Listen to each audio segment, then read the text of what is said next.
What King was proposing with the Poor People's Campaign is no different from what we hear from the Bernie Sanderses of today, the AOCs of today, the Zohran Mamdanis of today. You know, I call myself a democratic socialist in many ways inspired by the words of Dr. King from decades ago, who said, call it democracy or call it democratic socialism, there has to be a better distribution of wealth for all of God's children in this country. All of your major democratic socialists, any one of them could have easily thought of the Poor People's Campaign.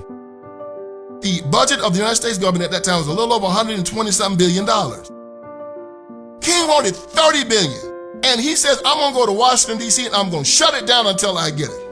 We've already done the Great Society.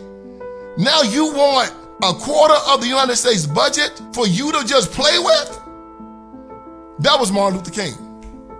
Out of their minds with power and insanity. Through an act of Congress, he was selling black people on this lie. It was giving away millions of acres of land in the West and the Midwest, which meant that it was willing to undergird its white peasants from Europe with an economic floor. The nation failed to do anything for the black man. That was a lie. In 1866, the Homestead Act was extended to all free men over the age of 20 years old. About 5,000 black men took advantage of it. They got this land, plowed it, and they became successful. Most black people stayed on the plantation. This is not a condemnation, this is an explanation. Racial injustice is still the black man's burden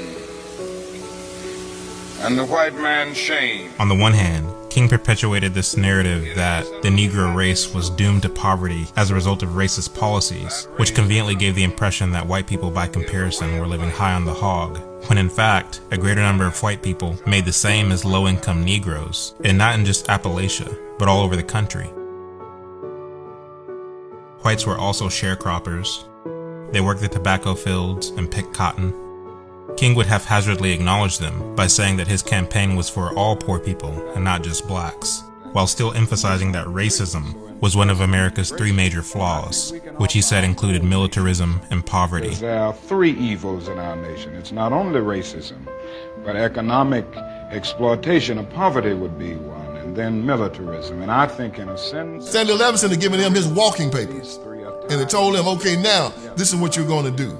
You're going to solidify the Marxism of the black community, and now I want you to get the poor whites also. If we can get all poor people together, regardless of race, creed, or color, to go to Washington, stay if we have to.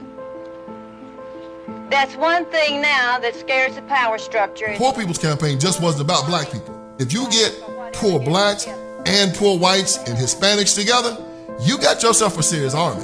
His job was to form this Poor People's Army to force America into a communist Marxist state.